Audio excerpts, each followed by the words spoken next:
ಇವತ್ತಿನ ದಿನ ವಿಜಯಪುರ ಜಿಲ್ಲಾ ಪೊಲೀಸರ ವತಿಯಿಂದ ಸೈಬರ್ ಪೊಲೀಸ್ ಠಾಣೆ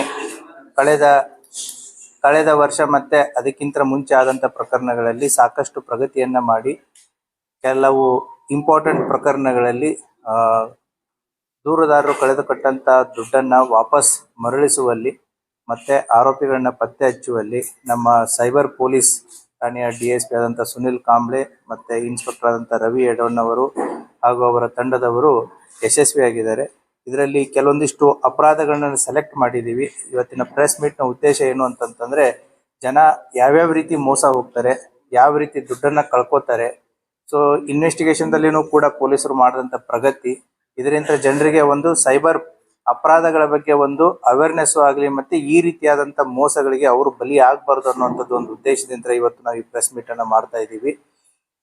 ಮೊದಲನೇ ಪ್ರಕರಣ 34/2024 ಕ್ರೈಮ್ ನಂಬರು. ಅದರಲ್ಲಿ ವಿಜಯಪುರ ನಗರದ ವ್ಯಾಪಾರಿ ಒಬ್ರು ಆಪ್ಟಾ ಟ್ರೇಡಿಂಗ್ ಆ್ಯಪ್ ಅಂತಂತ ಹೇಳಿ ಟ್ರೇಡಿಂಗ್ ಅಪ್ಲಿಕೇಶನ್, ಈಗ ಆನ್ಲೈನ್ ಟ್ರೇಡಿಂಗ್ ಅಪ್ಲಿಕೇಶನ್ಸ್ ಅಂತಂತೇಳಿ ಸಾಕಷ್ಟು ಲಿಂಕ್ಸ್ಗಳು ಬರ್ತಾ ಇರ್ತವೆ. ಫೇಸ್ಬುಕ್ಕು, ಟ್ವಿಟರು, ಎಕ್ಸು ಮತ್ತೆ ಅದೇ ರೀತಿ ಸೋಷಿಯಲ್ ಮೀಡಿಯಾಗಳಲ್ಲಿ ನಿಮ್ಮ ಮೊಬೈಲ್ಗಳಿಗೂ ಕೂಡ ಸಾಕಷ್ಟು ಲಿಂಕ್ಗಳು ಬರ್ತಾ ಇರ್ತವೆ. ಜನ ಏನ್ ಮಾಡ್ತಾರೆ, ಎಲ್ಲವೂ ಕೂಡ ಇನ್ವೆಸ್ಟ್ಮೆಂಟ್ ಆಪ್ಷನ್ ಅನ್ನೋ ರೀತಿಯಲ್ಲಿ ಅದನ್ನ ಕ್ಲಿಕ್ ಮಾಡಿಬಿಟ್ಟು ಅದರಲ್ಲಿ ದುಡ್ಡನ್ನ ಇನ್ವೆಸ್ಟ್ಮೆಂಟ್ ಮಾಡಕ್ ಹೋಗ್ತಾರೆ. ಅವರು ಸಾಕಷ್ಟು ರೀತಿಯಲ್ಲಿ ಹೆಚ್ಚಿನ ಲಾಭಾಂಶದ ಆಸೆಯನ್ನ ಕೊಡ್ತಾರೆ.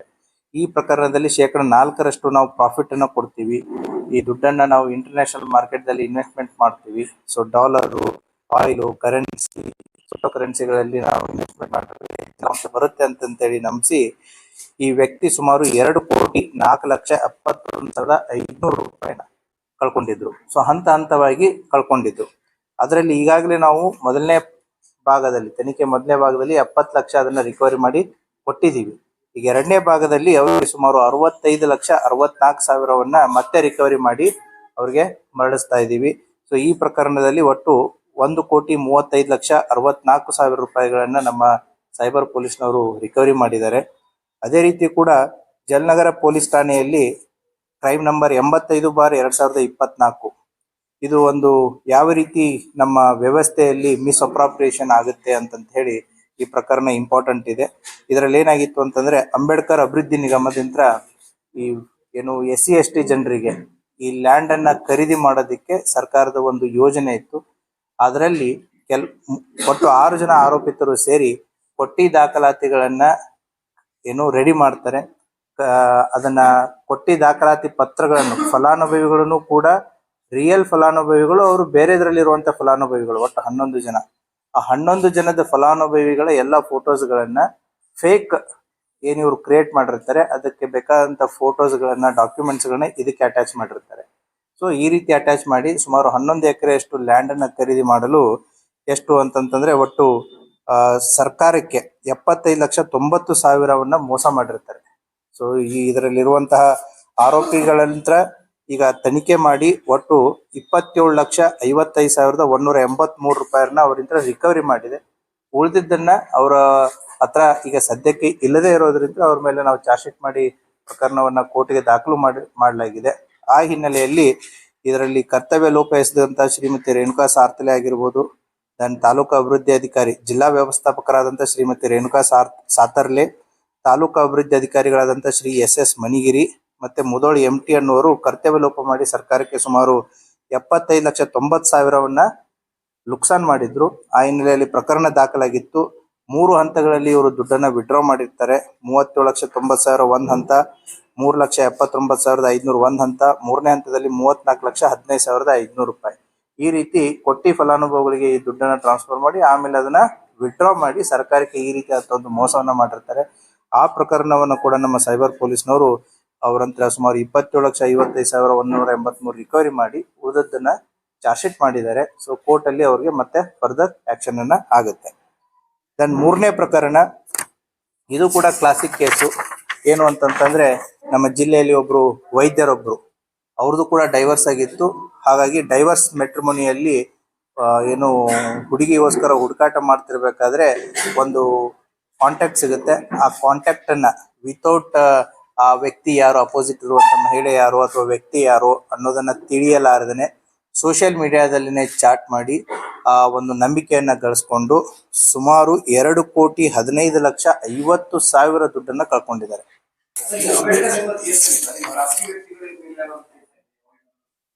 ಹೌದು, ಈ ಸರ್ಕಾರದ ಒಂದು ಯೋಜನೆ ಇದೆ. ಫಲಾನುಭವಿಗಳು SC ST ಜನಾಂಗದ ಏನು ಇರ್ತಾರೆ ಅವ್ರಿಗೆ ಭೂಮಿಯನ್ನ ಖರೀದಿ ಮಾಡಿ ಕೊಡುವಂತ ಭೂರಹಿತರಿಗೆ ಅದನ್ನ ಭೂ ಖರೀದಿಯನ್ನ ಮಾಡಿಕೊಡುವಂಥದ್ದು ಅಂಬೇಡ್ಕರ್ ಅಭಿವೃದ್ಧಿ ನಿಗಮದಲ್ಲಿ ಒಂದು ಯೋಜನೆ ಇತ್ತು. 2018ರಿಂದ ಇದು ಜಾರಿಯಲ್ಲಿತ್ತು. ಸೊ ಆ ಸಂದರ್ಭದಲ್ಲಿ ಈ 3 ಅಧಿಕಾರಿಗಳು, ಈಗ ನಾನು ಹೇಳಿದೆ ರೇಣುಕಾ ಸಾತರ್ಲೆ, ಸಾಯಬಣ್ಣ ಮನಿಗೇರಿ ಅಂತಂತೇಳಿ ಮತ್ತೆ MT ಮುದೋಳ್ ಅಂತಂತೇಳಿ, ಇವ್ರ ಜೊತೆಗೆ ಇನ್ನೊಂದು 3 ಜನ ಶಾಮೀಲಾಗಿದ್ದಾರೆ. ಅದು ನಿಮ್ಗೆ ಡೀಟೇಲ್ಸ್ ಕೊಡ್ತೀನಿ ನಾನು. ಸೊ ಅದೇ ಡೀಟೇಲ್ಸ್ ಕೊಡ್ತೀನಿ ನಾನು ನಿಮ್ಗೆ. ಸೊ ಪ್ರೆಸ್ ನೋಟಲ್ಲಿ ಇದೆ, ಅದನ್ನು ಕೊಡ್ತೀನಿ ಡೀಟೇಲ್ ಆಗಿ. ಶರಣಪ್ಪ ಬ್ಯಾಳಿ ಅನ್ನೋರು ಮತ್ತೆ ಕಮಲವ್ವ ಮಾದಾರ್ ಅನ್ನೋರು, ರಾಣಪ್ಪ ಬ್ಯಾಳಿ ಅನ್ನೋರು ಕೂಡ ಇವರ ಜೊತೆಗೆ ಸಾಥ್ ಕೊಟ್ಟಿರ್ತಾರೆ. ಈಗ ಯಾವ ರೀತಿ ಅಂತಂದ್ರೆ, ನಾನು ಒಂದು ಭೂಮಿಯನ್ನ ಖರೀದಿ ಮಾಡ್ಬೇಕಾಗಿದೆ, ಖರೀದಿ ಮಾಡಿ ಬೆನಿಫಿಷಿಯರ್ಸಿಗೆ ಕೊಡಬೇಕು. ಇವ್ರೇನ್ ಮಾಡಿದ್ದಾರೆ, ಒಂದು 11 ಜನ ಡಮ್ಮಿ ಕ್ಯಾಂಡಿಡೇಟ್ಸ್ ಅವರ ಹೆಸರಲ್ಲಿ ಡಾಕ್ಯುಮೆಂಟ್ಸ್ ಗಳನ್ನ ಕ್ರಿಯೇಟ್ ಮಾಡಿದ್ದಾರೆ. ಸೊ ಇವರು ಬೆನಿಫಿಷಿಯರಿ ಅಂತ ತೋರಿಸ್ಕೊಳ್ಳೋದಕ್ಕೆ ಜೆನ್ಯೂನ್ ಇರುವಂತ 11 ಜನರ ಡಾಕ್ಯುಮೆಂಟ್ಸ್ ಗಳನ್ನ ಇದಕ್ಕೆ ಅಟ್ಯಾಚ್ ಮಾಡ್ತಾರೆ. ಸೊ ಅಟ್ಯಾಚ್ ಮಾಡಿಬಿಟ್ಟು ಇನ್ನ ಭೂಮಿ ಖರೀದಿ ಮಾಡ್ಬೇಕಂತಂದ್ರೆ ದುಡ್ಡು ಬೇಕಲ್ಲ, ಆ ದುಡ್ಡನ್ನ ಈ ಫಲಾನುಭವಿಗಳ ಅಕೌಂಟ್ಸ್ ಗಳಿಗೆ ಅಂತಂದ್ರೆ ಫೇಕ್ಡ್ ಅಕೌಂಟ್ಸ್ ಏನಿರುತ್ತೆ ಅವ್ರಿಗೆ ಆ ದುಡ್ಡನ್ನ ಕಳಿಸ್ತಾರೆ, ಅದನ್ನ ವಿಡ್ರಾ ಮಾಡ್ತಾರೆ. ಅಂದ್ರೆ ಡಾಕ್ಯುಮೆಂಟ್ಸ್ ಏನ್ ಬೇಕು ಎಲ್ಲ ಸಬ್ಮಿಟ್ ಮಾಡ್ದಂಗಾಯ್ತು, ಸರ್ಕಾರದಿಂದ ಏನ್ ದುಡ್ಡು ವಿಡ್ರಾ ಮಾಡ್ಬೇಕು ದುಡ್ಡು ವಿಡ್ರಾ ಮಾಡ್ದಂಗಾಯ್ತು. ಬಟ್ ಇನ್ ರಿಯಾಲಿಟಿ ಏನಿದೆ, beneficiaries are on the ground is 0. ಖರೀದಿನೇ ಇಲ್ಲ ಭೂಮಿ ಖರೀದಿ. ಬಟ್ ಭೂಮಿ ಖರೀದಿ ಬೇರೆ ಬೆನಿಫಿಷರೀಸ್ ಏನಿದ್ದಾರೆ ಅವರ ದಾಖಲಾತಿಗಳನ್ನ, ಅವರ ಫೋಟೋಗಳನ್ನ ಇದಕ್ಕೆ ಅಟ್ಯಾಚ್ ಮಾಡಿರ್ತಾರೆ. ಸೊ ಪೇಪರ್ ವರ್ಕ್ ಪ್ರಕಾರ ಏನ್ ಬೇಕು ಅದು ಸರಿಯಾಗಿ ತೋರಿಸ್ದಂಗಾಯ್ತು, ಸರ್ಕಾರದ ದುಡ್ಡು ಕೂಡ ಅವ್ರ ಅಕೌಂಟ್ಗಳಿಗೆ ಹೋದಂಗಾಯ್ತು, ಅದನ್ನ ವಿಡ್ರಾ ಮಾಡಿ ಇವರೆಲ್ಲರೂ ಕೂಡ ಯೂಸ್ ಮಾಡ್ಕೊಂಡಿರ್ತಾರೆ. ಈ ರೀತಿಯಾದಂತಹ ಒಂದು ಕೇಸು. ಮತ್ತೆ ಈ ಕೇಸ್ ಈಗಾಗಲೇ ಇನ್ನೊಂದು ಪ್ರಕರಣ ಐ ಥಿಂಕ್ CID ಯಲ್ಲೂ ಇದೆ, ಲೋಕಾಯುಕ್ತದಲ್ಲಿ, ED ಯಲ್ಲೂ ಇದೆ, ಲೋಕಾಯುಕ್ತದಲ್ಲಿದೆ, ನಮ್ಮಲ್ಲಿದು ಒಂದಿತ್ತು. ಸೊ ಇದು ಕೂಡ ಚಾರ್ಜ್ ಶೀಟ್ ಆಗಿದೆ.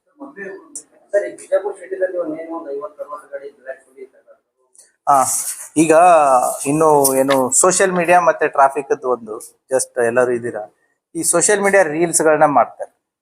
ಸೊ ನಮ್ಮ ಜಿಲ್ಲೆಯ ಯುವಕರಿಗಾಗಿರ್ಬೋದು ಕೆಲವೊಂದಿಷ್ಟು ಆಂಟಿ ಸೋಷಿಯಲ್ ಮೆಸೇಜ್ ಏನು ಅಂತಂತಂದ್ರೆ, ತಾವು ಮಾಡುವಂತ ಚಟುವಟಿಕೆಗಳ ಮೇಲೆ ಪೊಲೀಸ್ ಇಲಾಖೆ ಸಂಪೂರ್ಣವಾದಂತ ನಿಗಾ ಇಟ್ಟಿರುತ್ತೆ. ನೀವು ಮಾಡಿರುವಂತ ರೀಲ್ಸ್ ಗಳಾಗಿರ್ಬೋದು, ಅದರಲ್ಲಿ ಬಳಸುವಂತ ವಸ್ತುಗಳಾಗಿರ್ಬೋದು ಕಾನೂನು ಬಾಹಿರ ಆಗಿತ್ತು ಅಂತಂತಂದ್ರೆ ಪೊಲೀಸ್ ಇಲಾಖೆ ನಿಮ್ಮ ಮೇಲೆ 100% ಆಕ್ಷನ್ ಅನ್ನ ತಗೊಳ್ಳುತ್ತೆ. ಸೊ ಹಾಗಾಗಿ ಸೋಷಿಯಲ್ ಮೀಡಿಯಾ ಬಳಕೆದಾರರಾಗಿರ್ಬೋದು, ರೀಲ್ಸ್ ಮಾಡೋರಾಗಿರ್ಬೋದು, ಅದರಲ್ಲಿ ಯೂಸ್ ಮಾಡುವಂತ ನಿಮ್ಮ ಇಕ್ವಿಪ್ಮೆಂಟ್ಸ್ ಆಗಿರ್ಬೋದು, ಹೌದಾ, ನೀವು ಮಾಡುವಂಥದ್ದು ಸಮಾಜದಲ್ಲಿ ಭಯವನ್ನ ಸೃಷ್ಟಿ ಮಾಡುವಂಥದ್ದಾಗಿತ್ತು ಅಂತಂದ್ರೆ ಇಲಾಖೆ ನಿಮ್ಮ ಮೇಲೆ ನಿರ್ದಾಕ್ಷಿಣ್ಯವಾಗಿ ಕ್ರಮವನ್ನ ಕೈಗೊಳ್ಳುತ್ತೆ. ಇನ್ನೊಂದು, ಈಗ ಏನು ದ ಸ್ಪೆಷಲ್ ಡ್ರೈವ್ ಅನ್ನೋದಕ್ಕೆ ದಿಸ್ ಜನವರಿ ಮಂತ್ ಏನು ಅಂತಂದ್ರೆ ದ ಟ್ರಾಫಿಕ್ ಅವೇರ್ನೆಸ್ ಮಂತ್ ಅಂತಂದೇಳಿ ನಾವು ಪ್ರತಿ ವರ್ಷ ಮಾಡ್ತೀವಿ. ಸೊ ನಮ್ಮ ಜಿಲ್ಲೆಯಲ್ಲಿ ಸುಮಾರು on an average last 5-6 years ನಾನು ಡೇಟಾ ನೋಡಿದ್ರೆ ಅರೌಂಡ್ 450 ಡೆತ್ಸ್ ಆಗುತ್ತೆ ಆಕ್ಸಿಡೆಂಟ್ಸ್ಗಳಲ್ಲಿ over a period of 1 year. ಅದರಲ್ಲಿ 70-75% 2 ವೀಲರ್ದಲ್ಲೇ ಆಗ್ತದೆ. ಸೊ ಹಾಗಾಗಿ ಅದನ್ನು ಕೂಡ ಈಗ ಸ್ಕೂಲು ಕಾಲೇಜ್ ಇದರ 2 steps, ಒಂದು ಎನ್ಫೋರ್ಸ್ಮೆಂಟ್ ಇರುತ್ತೆ, ಒಂದು ಅವೇರ್ನೆಸ್ ಇರುತ್ತೆ, ಇನ್ನೊಂದು ಪಾರ್ಟಿಸಿಪೇಷನ್ ಇರುತ್ತೆ. ಈ 3 ಆದಾಗ ಮಾತ್ರ ಇದು ಸಕ್ಸಸ್ಫುಲ್ ಆಗುತ್ತೆ. ಅವೇರ್ನೆಸ್ ನಾವು ಎವ್ರಿ ಟೈಮ್ ಮಾಡ್ತಾನೆ ಇರ್ತೀವಿ, ಅವೇರ್ನೆಸ್ ಎಲ್ಲರಿಗೂ ಗೊತ್ತಿದೆ, ಹೌದಾ. ಈಗ ನಮ್ಮ ಬಸವರಾಜರು ಹಿಡಿದಿರೋ ಮೊಬೈಲು ಸುಮಾರು ಒಂದು 30,000 ರೂಪಾಯಿದಿದೆ. ಅದ್ರ ಕವರು ಏನಂತಂದ್ರೆ ಇಲ್ಲ 20,000 ಇದೆ, ಇಲ್ಲ 10,000 ಇದೆ, 15,000 ಇರ್ಲಿ. So A person mobile purchase ಮಾಡ್ತಾರೆ, ಏನು 50,000 ಇಟ್ಕೊಂಡು 1 ಲಕ್ಷವರೆಗೂ ಪರ್ಚೇಸ್ ಮಾಡ್ತಾರೆ. ಬೈಕ್ ವ್ಯಾಲ್ಯೂ ಎಷ್ಟಿದೆ 2 ವೀಲರ್ದು? ಅದು 50,000 ಅಂತ ಹಿಡಿದು 1 ಲಕ್ಷ ಇದೆ. ನಿಮ್ ಮೊಬೈಲ್ಗೂ ಅಷ್ಟೇ ಇದೆ, 50,000 ಅಂತ 1 lakh, 20,000, 15,000, so up to 1 lakh 1.5 lakh ವರೆಗೂ ಮೊಬೈಲ್ ಇದೆ. ನಿಮ್ ಮೊಬೈಲ್ ಅನ್ನು ಪ್ರೊಟೆಕ್ಟ್ ಮಾಡ್ಕೊಳ್ಳೋದಕ್ಕೆ ತಗೊಂಡ ತಕ್ಷಣ ಏನ್ ಮಾಡ್ತೀರಾ? ಫಸ್ಟ್ ಅದಕ್ಕೊಂದು ಸ್ಕ್ರೀನ್ ಗಾರ್ಡು, ಒಂದು ಕವರ್ ಹಾಕ್ತೀರಿ. ನೀವು 1 ಲಕ್ಷ ಬೈಕ್ ತಗೊಂಡು ಅದರಲ್ಲಿ ಓಡಾಡೋರು ನೀವು, ಮಾಡೋರು ನೀವು, ನಿಮ್ಮ ಕುಟುಂಬ ಸದಸ್ಯರನ್ನ ಕೂಡಿಸ್ತೀರಿ, ಮಕ್ಕಳನ್ನ ಕೂಡಿಸ್ತೀರಿ. ಆಕ್ಸಿಡೆಂಟ್ ಅಲ್ಲಿ ಮ್ಯಾಕ್ಸಿಮಮ್ ಡೆತ್ ಆಗೋದೇ ಹೆಡ್ ಇಂಜುರಿ ಅಂತ 2 ವೀಲರ್ಸ್. ಸೊ ಹಾಗಾಗಿ 100% ಹೆಲ್ಮೆಟ್ ಹಾಕೋದ್ರಿಂದ ಸರ್ಕಾರಕ್ಕಾಗ್ಲಿ ಪೊಲೀಸ್ ಇಲಾಖೆಗಾಗ್ಲಿ fine is not the issue. The purpose is to save the lives, ಹೌದಾ. ಒಂದು ಕುಟುಂಬದಲ್ಲಿ ಒಬ್ಬ ದುಡಿಯುವಂತ ವ್ಯಕ್ತಿ ಬದುಕದ ಅಂತಂತಂದ್ರೆ ಆ ಕುಟುಂಬಕ್ಕೆ ಎಷ್ಟು ಪ್ರಯೋಜನ ಆಗುತ್ತೆ ಅನ್ನೋದನ್ನ ನಾವು ಅರ್ಥಕೊಳ್ಬೇಕಾಗತ್ತೆ. ಆ ಹಿನ್ನೆಲೆಯಲ್ಲಿ ಟ್ರಾಫಿಕ್ ಆಗಿರ್ಬೋದು, ಮತ್ತೆ ಈ ಟಿಂಟೆಡ್ ಗ್ಲಾಸಸ್, ಹೌದಾ. ಟಿಂಟೆಡ್ ಗ್ಲಾಸಸ್ ಜನರಲಿ ಯಾರು ಯೂಸ್ ಮಾಡ್ತಾರೆ ಅಂದ್ರೆ ಕಾಮನ್ ಮ್ಯಾನ್ ಯೂಸ್ ಮಾಡಲ್ಲ. ಈ ಆಂಟಿ ಸೋಷಿಯಲ್ ಎಲಿಮೆಂಟ್ಸ್ ಜಾಸ್ತಿ ಯೂಸ್ ಮಾಡೋದು. ಅವ್ರ ಹೊರಗಡೆ ಎಲ್ಲಿ ಹೋದ್ರು ಏನ್ ಹೋದ್ರು ಅವ್ರ ಕಣ್ಣಿಗೆ ಕಾಣಬಾರ್ದು ಅಂತಂತೇಳಿ ಆ ರೀತಿ ಟಿಂಟೆಡ್ ಗ್ಲಾಸಸ್ ಗಳನ್ನ ಕಪ್ಪು ಏನು ಕವರ್ಸ್ ಅನ್ನ ಹಾಕಿಬಿಟ್ಟು ಹೊರಗಡೆ ಇದ್ದಿದ್ದು ಕಾಣಿಸುತ್ತೆ, ಒಳಗಡೆ ಇದ್ದಿದ್ದು ಯಾರು ಕಾಣಿಸ್ಬಾರ್ದು ಅನ್ನುವಂಥ ಉದ್ದೇಶದಿಂದನೂ ಮಾಡ್ತಾರೆ. ಮತ್ತೆ ಬಿಸಿಲಿಗೂ ಕೂಡ ಕೆಲವೊಂದಿಷ್ಟು ಜನ ಮಾಡ್ತಾರೆ. But there is certain percentage of glare ಇರಬೇಕು ಅನ್ನೋದು ಇದೆ ಅದರಲ್ಲಿ, not 100%. A certain percentage is allowed, not 100%. So ಹಾಗಾಗಿ ಅದನ್ನು ಕೂಡ ನಮ್ಮ ಟ್ರಾಫಿಕ್ ಪೊಲೀಸರು ಅದನ್ನ ಎನ್ಫೋರ್ಸ್ಮೆಂಟ್ ಮಾಡ್ತಾ ಇದ್ದಾರೆ. ಸೊ ಟ್ರಾಫಿಕ್ ಮ್ಯಾನೇಜ್ಮೆಂಟ್ ಕಂಟ್ರೋಲಿಗೂ ಸಂಬಂಧಪಟ್ಟಂತೆ ಈಗಾಗಲೇ ಅದು ಬಿಲ್ಡಿಂಗ್ ಕನ್ಸ್ಟ್ರಕ್ಷನ್ ನಡೀತಾ ಇದೆ. ಮತ್ತೆ ಅಡ್ಮಿನಿಸ್ಟ್ರೇಟಿವ್ ಅಪ್ರೂವಲ್ ಕೂಡ ಪ್ರಾಜೆಕ್ಟ್ ಇಂದ ನಗರಾಭಿವೃದ್ಧಿ ಇಲಾಖೆಯಿಂದ ಸಿಕ್ಕಿದೆ. I think by June we should be able to have our own traffic management control. So tender and everything will be done by Vijaypur Development Authority. ಅದು ಕೂಡ ಕೆಲಸ ನಡೀತಾ ಇದೆ. By June end we should have a TMC, a traffic management control in place, so that the camera enabled, artificial intelligence based enabled traffic management system ಕೂಡ ನಮ್ಮ ಸಿಟಿಗೆ ಬರುತ್ತೆ ಅನ್ನುವಂಥ ಒಂದು ಆಶಾಭಾವನೆ ಇದೆ. The work is already in progress. Administrative ಅಪ್ರೂವಲ್ಸ್ಗೂ ಏನೇನು ಆಗಬೇಕಾಗಿತ್ತು, ಕಾರ್ಪೊರೇಷನ್ ಯಂತ್ರ ಆಗಿರ್ಬೋದು ಮತ್ತು ವಿಜಯಪುರ ಡೆವಲಪ್ಮೆಂಟ್ ಅಥಾರಿಟಿ ಯಂತ್ರ ಆಗಿರ್ಬೋದು, ಎಲ್ಲ ಕೂಡ ಕೆಲಸಗಳಾಗಿದ್ದಾವೆ. ಇನ್ನೇನು the tender and work order and the implementation, I believe it should happen in next 5 months. So by June we should be able to see all of you, including police, wearing helmets compulsorily. ಇಲ್ಲ ಅಂತಂತಂದ್ರೆ ಮನೆಗೆ ನೋಟಿಸಸ್ಗಳು, ಚಾನಲ್ಸ್ಗಳು ಬರೋದಕ್ಕೆ start ಆಗುತ್ತೆ. Discipline, the civic discipline ಅನ್ನೋದೇನಿದೆ automatically falls in line. So we are hoping for the better future. ತಾವು social ಮೀಡಿಯಾದಲ್ಲಿ ಅದೇನು video viral ಆಗಿತ್ತು, ನಾವು ಕೂಡ ಮಾಧ್ಯಮದವರಿಂದ ಬಂದಂತ ಒಂದು ವಿಡಿಯೋ ಕ್ಲಿಪ್ ಇತ್ತರನೇ ಅದನ್ನ ನಾವು ಅಬ್ಸರ್ವ್ ಮಾಡಿದೀವಿ. ಅದರಲ್ಲಿರುವಂತ ವಿಕ್ಟಿಮ್ ಯಾರು ಅಂತಾನು ಗೊತ್ತಾಗಿದೆ. ಅದರಲ್ಲಿರುವಂತ ಅಕ್ಯೂಸ್ಗಳದ್ದು ಒಬ್ಬ ವ್ಯಕ್ತಿದು ಮಾತ್ರ ಅದು ಸೂರ್ಯನ ಬೆಳಕಿನಲ್ಲಿ ಕೂಡ ಪೂರ್ತಿಯಾಗಿ ಇದು ಆಗಿರ್ಲಿಲ್ಲ. But superficially have the information about the victim and who are the accused ಅಂತ ಹೇಳಿ. ಸೊ ಅದ್ರ ಜೊತೆಗೆ ಇನ್ನೊಂದು ಕೌಂಟರ್ ವಿಡಿಯೋನು ಕೂಡ ತಮ್ಮ ಗಮನಕ್ಕೆ ಬಂದಿದೆ ಅಂತ ಅನ್ಕೋತೀನಿ. ಆ ವ್ಯಕ್ತಿ ಏನ್ ಹೇಳಿದಾನೆ ಅನ್ನೋದು ಕೂಡ ನಿಮ್ಗೆ ಗೊತ್ತಿದೆ. ಈಗ police is tracing the victim first. ಆ ವಿಕ್ಟಿಮ್ ಕಲಬುರಗಿ ಜಿಲ್ಲೆ ಶಾಬಾದ ತಾಲೂಕಿನವನನ್ನು, ಶಾಬಾದ್ ಊರಿನವನನ್ನು ಗೊತ್ತಾಗಿದೆ. Already our police are in touch with him now. So I think by evening we should be able to know what exactly has happen based on his statement. Okay,